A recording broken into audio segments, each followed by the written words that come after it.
Busy day for me today. Got another article that I want to share some ideas with you on UFOs and fairies that I ran across.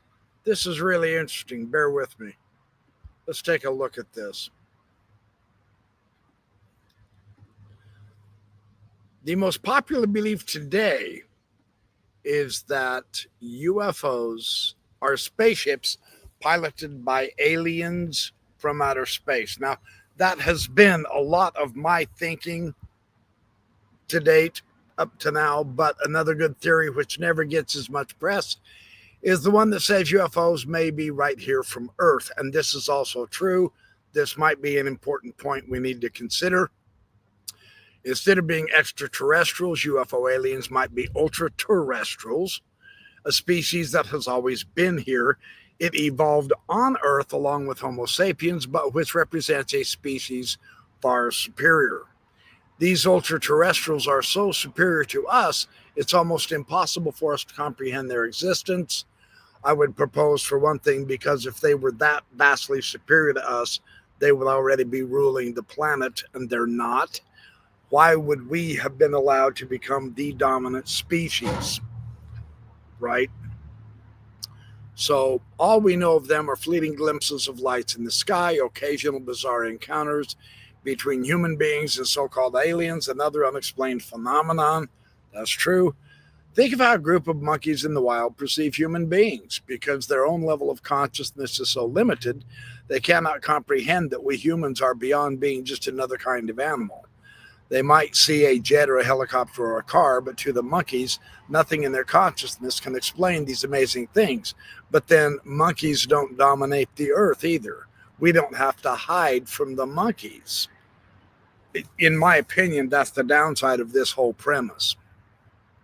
A monkey may think of an airplane as some kind of a magical giant bird. They relate to it with the level of understanding they have about their environment. The speculation of the monkey at best is a crude idea about the total truth of an airplane and the fact it represents entire levels of consciousness that are so advanced they are literally invisible to the monkey mind. Yeah, now think of a human being who encounters a UFO.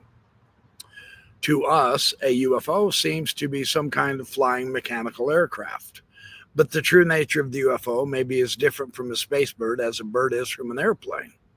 Like the monkey, we just don't have the advanced levels of consciousness we need to comprehend the true nature of said UFO. Well, as humans, we make the naturally egotistical assumption that we are the species at the top of the heap. Yeah? We see ourselves as the peak of achievement of evolution.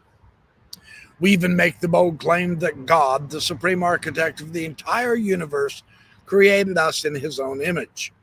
But it's not a big leap to consider that we're just another link in a vast chain of species, many of which are below us and some of which may be above us. People who support the ultra-terrestrial theory point out that supernatural beings seemingly superior to humans have been reported throughout history. This is true. Gods, angels, ogres, fairies, brownies, little people, demons, and even more. We look in the Bible. It's filled with references to supernatural creatures, including giants, wheels flying in the sky out of which incredible creatures emerge. He's talking, of course, about Ezekiel chapter 1, and much, much more. But references to flying discs were recorded centuries before the texts of the Bible.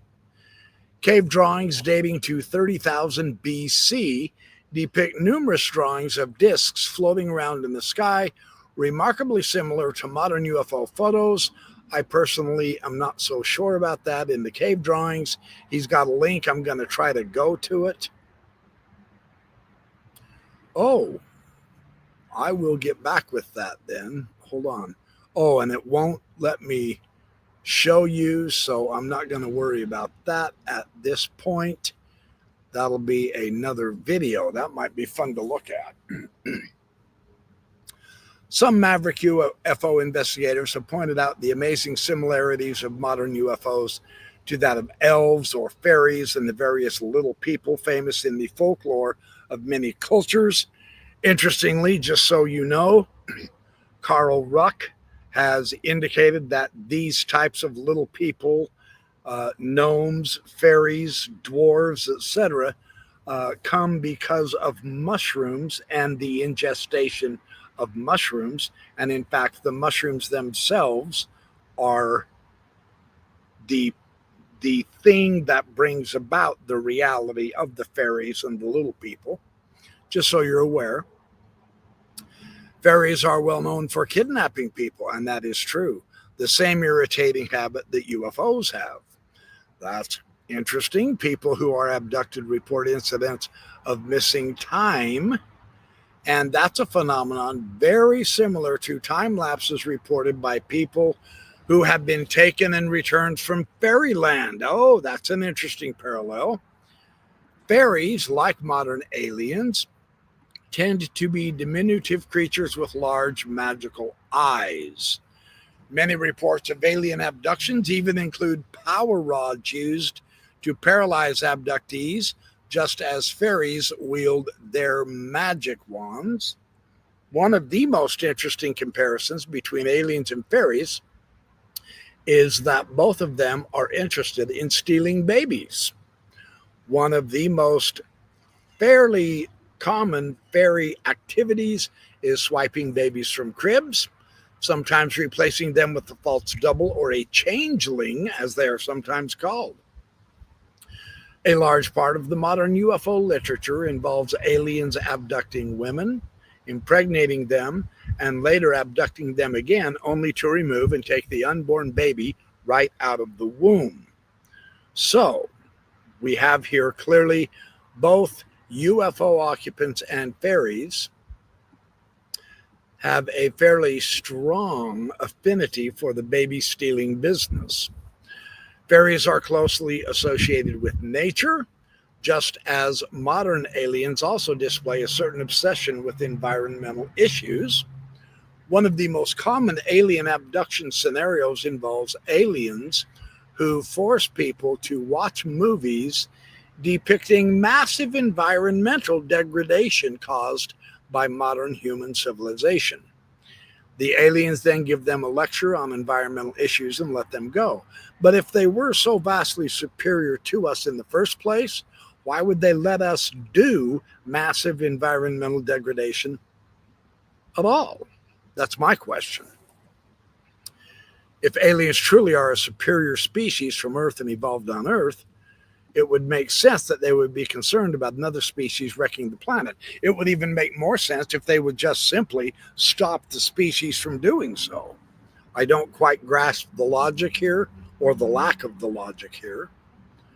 Well, why don't they step in and manage us the same way humans manage wildlife, including chimps and other large primates? The ultra-terrestrial theorists answer they are. Oh, well, see, here we go. We are being managed. That's what all the abduction and experiments are about. Just as human beings capture and tag various species, UFO abductees report experiences of extreme similarity. Many people report being tagged during frightening sessions on the UFO operating table.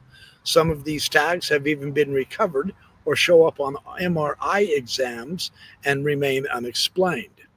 It's also possible that the ultra-terrestrials comprehend and operate within higher levels of dimensions than what we experience here on our level on this planet. A monkey could never understand that time and space are actually two parts of the same dimensions, as scientists have discovered. Mathematicians tell us that many additional dimensions of reality exist. Dimensions which only the most brilliant math minds can glimpse through numbers, although they cannot experience them psychologically in any meaningful way. So, if ultra-terrestrials can exist above or beyond space-time, they could easily see us completely from another different dimension, and they could easily trick us and manipulate our existence while we can't see them at all. or if we do see them, it's in a pretty crude manner, and it's usually always from a great distance. We might only be allowed to see them if and when they decide that we get to see them, right? And then this is my other question then. In that instance, if that were to be the case, then why are they not abducting and showing those movies to those humans who are mostly destroying the environment? That would be my question.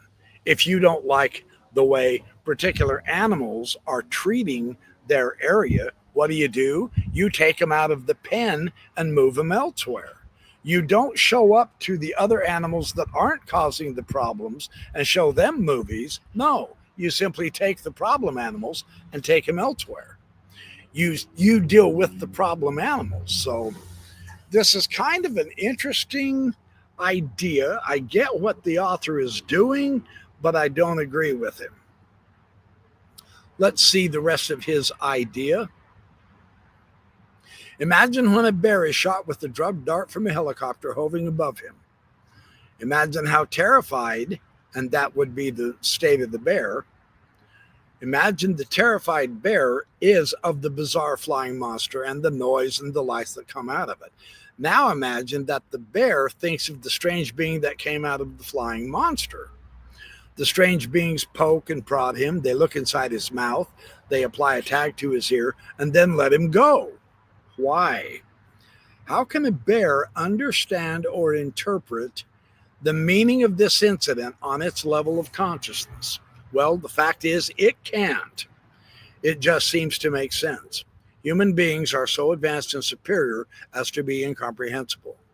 Is it so difficult to believe that the ongoing bizarre and seemingly incomprehensible phenomenon of UFOs themselves and their activities are the actions of an earth-born species far advanced and superior to human beings? Just ask a bear or a monkey. That was kind of a fun little idea. I enjoyed that very much. Fun to speculate, get us thinking in a new direction, etc. That's what this article is so good at doing. So that's all I have for now. When I find something else good, I'm working on some Ingo Swann material. I will be back when I find more information to share with you. In the meantime, I hope you're having a fantastic day today, and I will catch up to you just as soon as I can.